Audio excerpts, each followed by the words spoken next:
The views expressed in this interview are those of the individuals and do not reflect the official policy or position of the U.S. government, the Department of Defense, the U.S. Navy, or the Naval Postgraduate School. Welcome to the Trident Room, brewer of stout conversation, unfiltered and on tap. On today's episode, Trident Room host Michael Gannon sits down and has a conversation with change advocate and Marine Sherman Neal II. There are certain parts of our culture and our society that have become so nuanced into the culture and society that people forget what it means from any other perspective but their own. And that goes to education, which is interesting. Admiral McRaven, the retired SOCOM commanding general, spoke in July of 2020 saying that education, our K through 12 education system, is a national security crisis. The Council for a Strong America, which is a advocacy group for a strong America, resiliency, and military preparedness and readiness, is also advocating for healthier children, children who are more physically capable, and then academically prepared. And as you talked about this, majority of the military enlists and comes out of the southern portion of the United States, and also is predominantly around military bases and institutions. No. Yeah, there's some issues. Yeah, and I know. So one of the ways that I avoid people having animosity when they're having these conversations is using myself again. And this is another one where I have the same experience that you do, as far as family members. So my dad's side of the family, the one that was not cited as being a terrorist, was actually from South Carolina, and he went to the Naval Academy.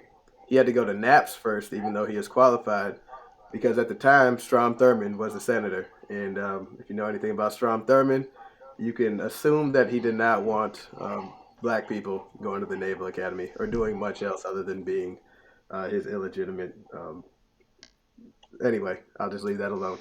So anyway, so my dad went to the Naval Academy. His three brothers, or one's a Marine officer, one's an Army officer, one's a naval officer.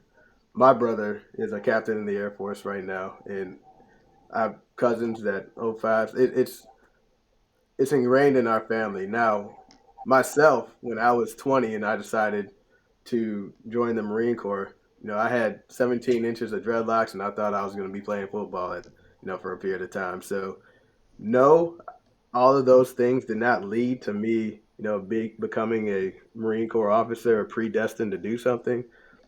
But because of the way that I was socialized, I naturally saw myself fitting in overcoming some of the obstacles that a lot of black officers have to face.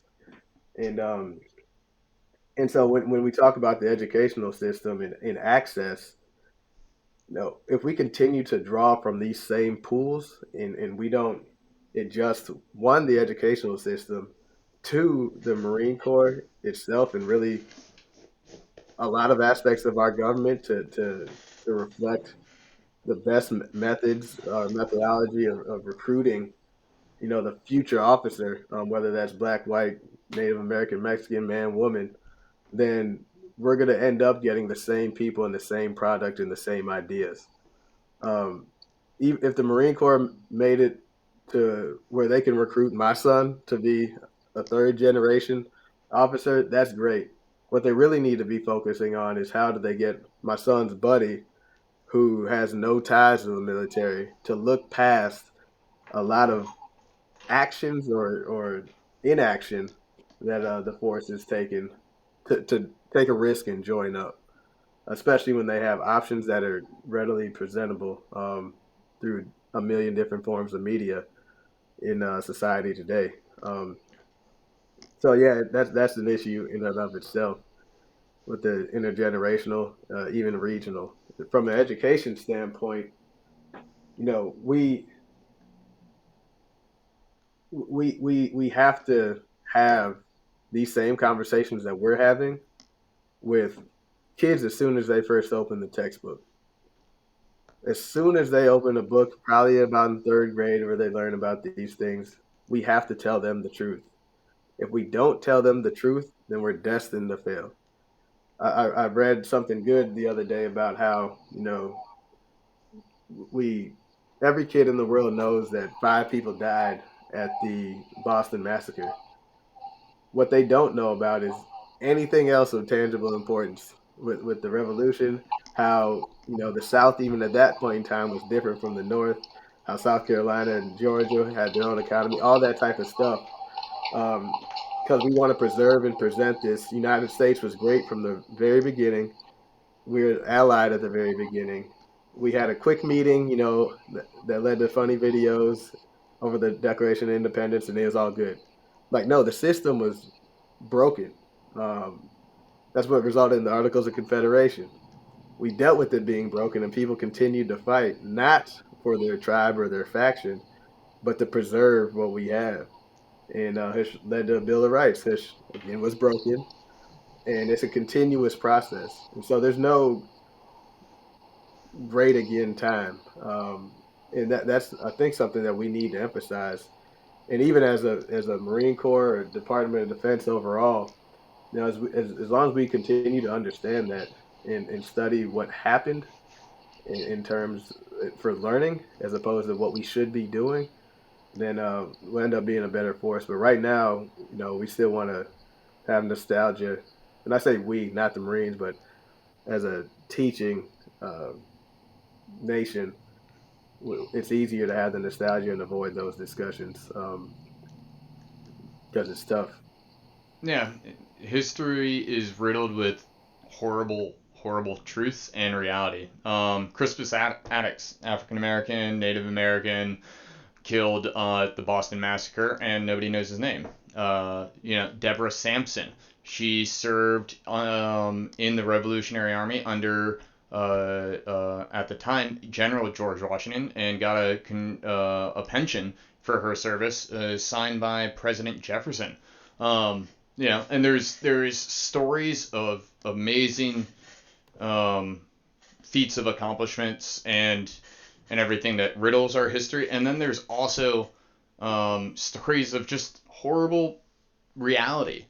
When you decide to take those half steps, it's only going to be more painful. So what I hope that we're learning right now is that you know there's no time for half steps, especially at the speed of information now and people's general apathy and towards government and congressional ratings being probably 1% favorability or whatever that is. And if we don't act now, we could potentially lose an entire generation or more of people, not only to join the military from a preservation standpoint, but really to participate in the government and believe in it. And arguably we could say, the Confederacy won the culture war, which is And that you're 100% right. And that's yeah. part of the problem that we have here right now. And it's reminding me of General Berger's, order is awesome. But the actual best thing that I saw come from a Marine general came from General Neller to follow that up. This is where he reconciled with himself, his actions, and the impact that it had on the Corps during his time as a commandant to not take that same action and to publicly speak about that and release a letter saying as much. Now, that is a level of leadership that most of us can never get to from a vulnerability, humility standpoint, in the wake of victory and people generally not asking you to do that. And so that with the South and Kentucky and these other states that are attached to the lost cause mythology is something that we haven't gotten yet. And I say we, not just as a black man or a United States military veteran or an American citizen. I'm saying that all of us in the United States as an entity have not gotten that from the South since Reconstruction due to adherence to this lost cause myth. The first step is to divorce ourselves from this mythology, which makes us dumber, um, because it goes into our textbooks, makes us more vulnerable because we're lying to ourselves about our power, and then makes us more divided because the South did not include everyone. I'll just put it at that. And so until that happens, and until the physical manifestation of that taking place happens, we can't even begin the process wholeheartedly that, again, going back to the DOD and these conversations that General Austin's trying to start, um, can happen. What do you think about the incremental changes? Because I think you shared a story with me about the importance of incremental changes, going back to your time at 2-7. You want to elaborate on that, and then we'll tie this back together?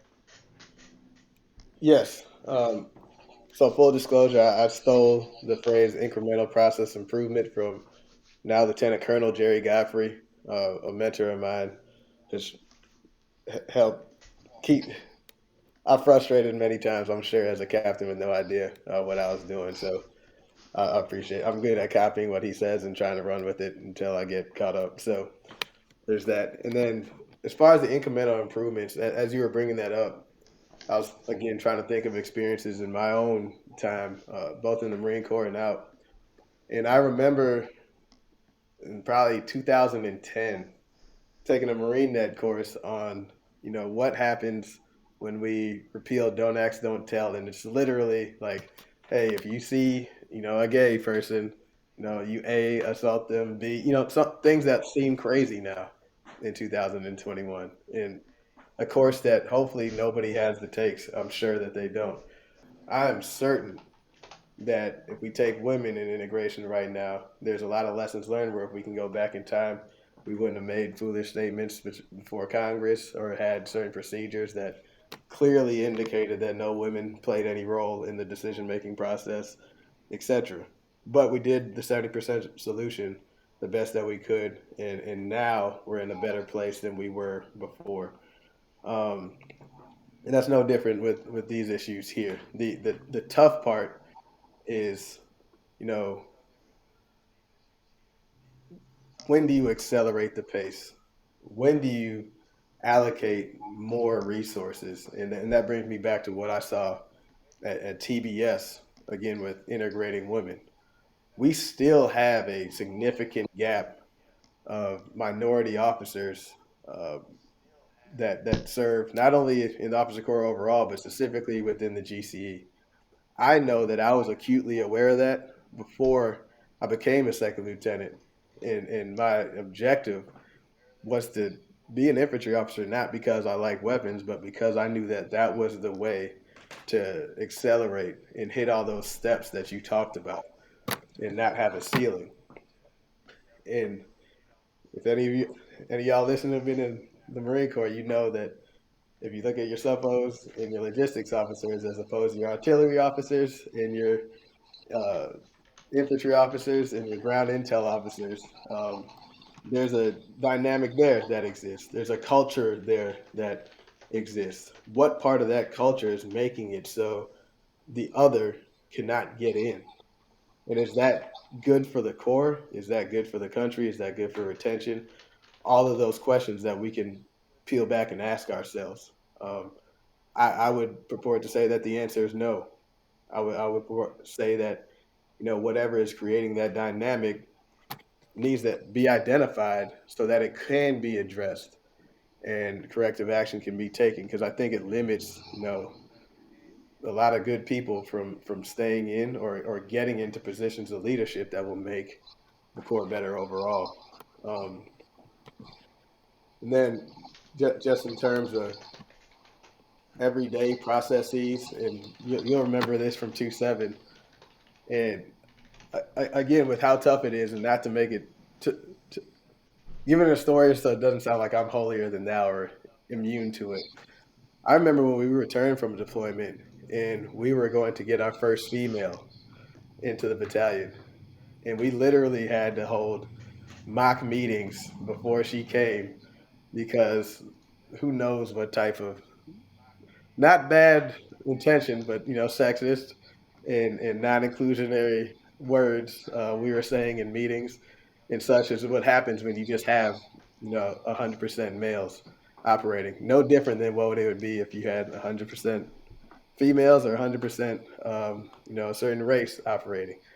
And so just doing that exercise alone and checking your own language, bias, etc., and correcting small actions within the unit will lead to the larger action. And that's what's on really your individual Marines to do every day. And that requires them to, one, ask another Marine that's not like them, how does XYZ make you feel? Listen to them actively, and then internalize that and decide to change because they're better working together that way.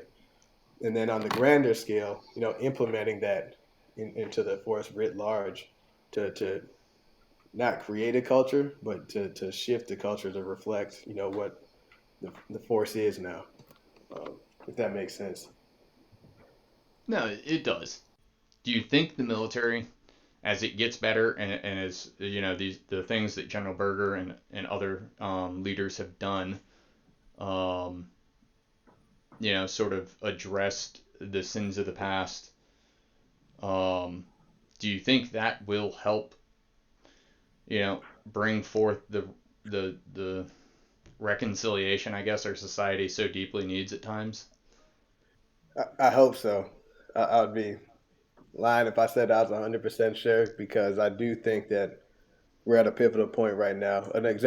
Two examples of that is in sports. A lot of the same things happen that you just brought up. So we say, "Good job, Jackie Robinson," and then we talk about his baseball career, but we don't talk about the fact that as a lieutenant he got arrested for trying to integrate a bus. We talk about Jesse Owens and don't talk about uh, we talk about his gold medals that he won, but don't talk about the fact that he couldn't go to the White House when he got back and what he had to face in 1936. And we do the same thing with people like Martin Luther King Jr., Muhammad Ali, and talking about he literally went to jail, lost his livelihood for his service. So I know that's something that we've talked with our team about to try to correct that and show that, they're beyond the tweet what it takes. And so the military, what gives hope is that, you know, for the most part, you have to go beyond the tweet because you have to live in the barracks every day. You have to command every day. You have to do work. Now, is that 100%? No, I'm not that far removed where it's all nostalgia time and it's all sunshine and rainbows. But for your competent leaders, that is the case. And I'm talking, NCOs, even lieutenants, and on up. So why why was I hesitant to say that the military is the way right now? Is because one of the few times since leaving the Marines that I want to go back and spend a day in the battalion was when General Mattis decided to leave the White House because I knew it would tell me a lot. Because where people invest themselves into these great men, and it becomes a cult of personality, vice what we're supposed to be fighting for, which is the country and the Constitution. It creates a situation where you have to choose between your values and beliefs or worship of an individual. And I'm certain that there were many individuals that heads were exploding there because the two people that they purported to love diverged ideas. One of those people diverged uh, in defense of the Constitution. Now I know there's a whole nother talk on that, but how do they reconcile that? How did hyper conservative people in the Marines are hyper conservative? It's not a mystery there. Reconcile General Mattis and his decision to leave with the cult of personality that the commander in chief had at the time, and talk through that. Were those discussions being held? I'm certain that there is animosity there, and if we can get to the point where we're willing to discuss the impact of that and the impact of you know giving away our ideals as a country for cults of personality and how to avoid that, well, let me know how far that we've made. And I'm sure that you're leading those type of discussions right now and will avoid us from falling into the abyss because we've succumbed to the next cult of personality, which we may not survive, as opposed to making sure that the foundational documents that we have give us rudder steer that we need. With the cult of personality, I think we saw this Yep. in 2008 with the election of President Barack Obama. I think we saw that there was a cult of personality, and that his election in and of itself was going to somehow magically, like a Mr. Clean magic eraser, like wipe away um, all the transgressions and issues and cultural issues and subcultural issues along racial, ethnic, socioeconomic backgrounds. Like, it was just like election alone was just going to solve everything. I think this will probably be the last caveated, social commentary between us today. That I hate to use the term, but like that is argument of cancel culture, what have you. Have you experienced any of that with Murray State, in like people not willing to engage? They just want to shut down the conversation before having the conversation. No, I certainly have, and I heard you try to say the word, then get away from it quick because I hate that phrase too with cancel culture and whatever that means. And no, I actually embrace it. So I like to ask people what does cancel culture mean to you, and then what is your issue with what's being canceled. Um, so if this constitutes cancel culture, then why is that bad? Um, but there's certain limits in things that we can't accept as society in certain places, if we expect fairness and outcomes, and we truly want to include everybody into society, which is why looking at not just the fact that it's Robert E. Lee or a Confederate statue that's out in space, by having it in place on government property at a courthouse, under certain circumstances in the 19 early 1910s and 20s, um, for certain reasons, we can cancel that. We have a basis of reason and logic, which lets us know that this isn't compatible with who we are, what we want to be. Um, if you go through that evaluation for anything that's considered cancel culture, and you come to a reasoned conclusion, then that's okay with me. You can call it cancel culture. It doesn't hurt my feelings. It's just there'll be a new phrase next week. Um, but it's kind of with the standards, and with integration with the Marines and women, for a long time. It's you're going to change everything. You're going to change everything. Standards are going to go down. Like, no, they're not. They haven't, to my knowledge, at least. So is it the the person itself that is irritating you, or is it truly an adherence to the standard? With the United States, there's never been a time where we said, okay, um, North Korea, North Vietnamese, the Nazis, whatever enemy that you want to pick, go ahead and fly that, erect that statue. Like, the standard hasn't changed. So it's your adherence to a specific person, individual belief that's in conflict with the standard that you want to create a term to warp it and make that one okay, or that the exception. So the good thing about the military, to wrap that up, is there's clear and defined standards. There's a shared experience and a generally agreed upon history that you can fall back on. Going back to Admiral McRaven, that's what we don't have right now, which is what makes the situation nationally dangerous. We don't have agreed upon standards. We don't have a lot of shared experiences, seeing as that we're stratified economically and by race, by whatever other class you want to bring up, and regionally, especially, as we talked about. Firstly, thank you for having me on, and having the chance to speak to this audience in particular is pretty awesome. Something that I didn't have on my goals list or think that that would happen as a captain when I was in the Marine Corps, and definitely did not think that this would be my conversation after leaving several years ago. So I appreciate that, and the opportunity to speak to such an esteemed audience is awesome. The only thing that I'll leave y'all with is, I hope that every time someone hears me and they hear something that they disagree with or agree with, they take the time to can reach out and tell me, because this whole process is about self-improvement. Everything I learned is from sitting around some rock or piece of sand, putting an MRE on some rock or something, or sitting in my office and not getting any work done for days at a time because we're discussing these very things.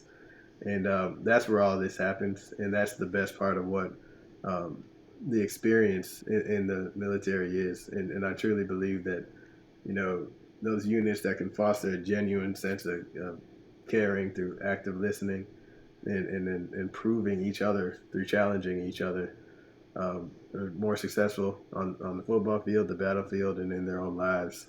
So I just ask that you continue these discussions, improve upon them, and understand that it matters to Marines that you may not even see every day. Because, like I said, I saw the example set by General Berger, and I know those discussions didn't just pop up overnight in his head. And I know that that's a man who had those discussions. I know that General Neller, going back and conducting a self-analysis of his position, had those discussions. And that tells me a lot about who they are and what their character is. And so it'll be the same for you. So I appreciate it again. Always. Thank you, Sherman. Kind words. You give me too much credit. I'm just a guy who studies and likes to talk and ramble. Thanks for joining us in the Trident Room. This episode was recorded April 5th, 2021. For more information about today's guests and topics, please visit the show notes. The Trident Room has been brought to you by the Naval Postgraduate School Alumni Association and Foundation. For questions, comments, and suggestions, please email us at tridentroompodcasthost@nps.edu and find us online at nps.edu/Trident Room Podcast.